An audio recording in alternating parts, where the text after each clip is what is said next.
So, Kendall, was there a moment where you were like, you know what? This pain is actually my power now. So, somewhat like I've had some very bad days, Mm. very bad days, serious, and I don't think at the moment I thought that because, like I said, they were bad days. But looking back Yeah. at it now, it just showed me how strong I really am Mm. and how I can handle things. Okay. Like, I feel like, I got through those days. Yeah. So it's like whatever challenges I face Right. in the future, I should be able to handle it, Yeah. because I can draw back from the strength that it took. And even on those bad days, I didn't let the whole day go by. Just, and there was days that I was like in the bed, Yeah. just sick from withdrawing from medication and stuff.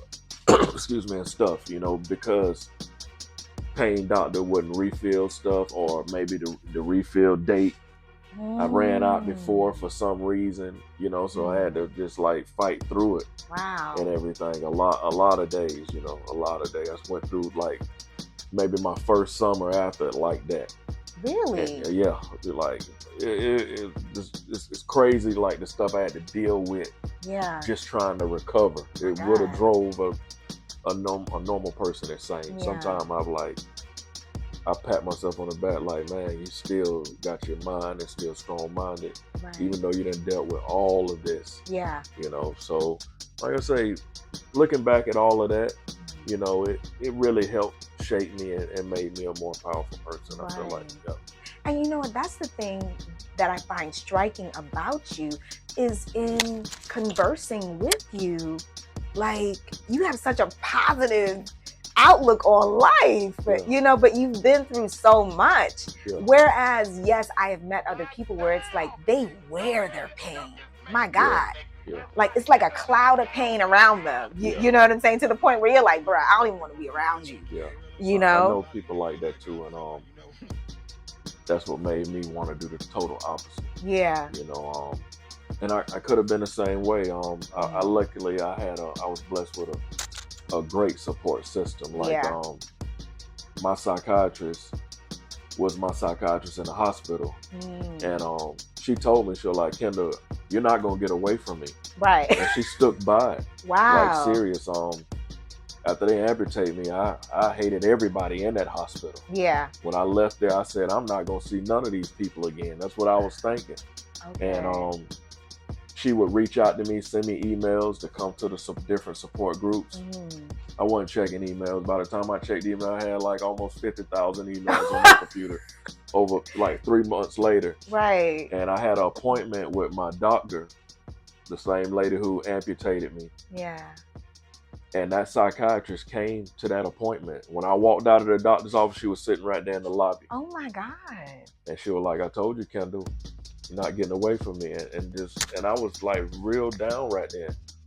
But my man, not talking to no therapist. Yeah. That's how my mind was thinking. Before this accident, I'd have never talked to no therapist. Right. I was taught to give your problems to God and suck it up and keep going. Right. But talking to her, getting involved with those groups, having conversations with other people that then been through what I went through. Yeah. It was like it was the world for me. That is so that's amazing. What I would encourage anybody that deal with trauma. Yeah. No matter what type of trauma it is from childhood, find you someone to talk to, because it may not seem like it, but over a long period of time, you're gonna be able to see the difference. Yeah. Yeah. So, yeah. I think that's very important. That discussion is so needed in our community for mental health. Yep. Because Black people feel like, I don't need no therapist. You know what I'm saying? I got God on my side. Yep. True. Yep. Yes, we do have God on our side. Yeah. But we also have tools that can help us as well. Exactly. And he provide those tools. Yes. So use them. You got to use them, right? It's very important. Yes. I wouldn't. If it wasn't for my therapy and me releasing it through my music, I probably would still be in my head. I don't know if I would be here today. Right. having this conversation. Yeah. Yeah. Okay, so your music is used also in a therapeutic way. Oh yeah. Okay. If you hear my music, that's all I talk about. My feelings, Yeah. What else would I be talking about? Right. What I deal with, what I see, what I go through. My past projects, the Trauma Center Part 1 and Part 2. I started the first Trauma Center. If you go back and listen to it, the first song is called "The Coma." As soon as I woke up from that coma, that's how the album starts. Wow. The first song, one of the guy that's singing it, is there anybody out there? How did I get here? That's exactly how I felt. Wow. When I woke up, Yeah. until the next song it's like a movie, and it's my story of being in the hospital. Okay. So I dump it all into the music. Wow. Yeah. Kendall, I really commend you for finding a way, because so many people do not. Yeah. So many people are circling their pain every day, and I have not been through what you've been through. I've been through my own trauma in life.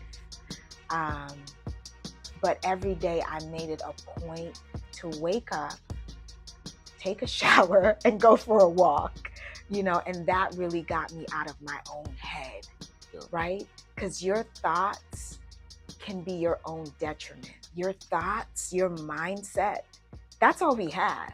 You know what I'm saying? Is the belief in oneself. Yes. Can I do this every day? Yeah. And once you decide that you cannot, that's it. That's a wrap. You know what I'm saying? And I am too pretty to take myself out. I'm sorry. Like, I can't do it.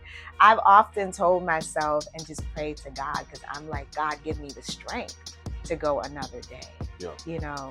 When you're going through your own trauma, that is all that you see. Yes. And it can engulf you. Yes. My God. But you literally have to pull yourself out of that and to find the strength deep within. Yes. And many people do not. Yeah. I think it all boils down to what you want for yourself and what you want out of your life. Right. And I did not want to be just stuck in that depression, those thoughts of because a lot of amputees, thoughts of suicide. Of course. I even had them. When I came out of the hospital, I thought my life was over. Right. It's like, what am I gonna do? I don't even remember. I don't even know how I got here. Right. Everything just happened so fast. I don't know how I got here. Yesterday I was celebrating my birthday. Yeah. And now I come back home, I'm like an alien. I don't look the same. I don't feel the same. Right. Like, what the heck just happened? Yeah.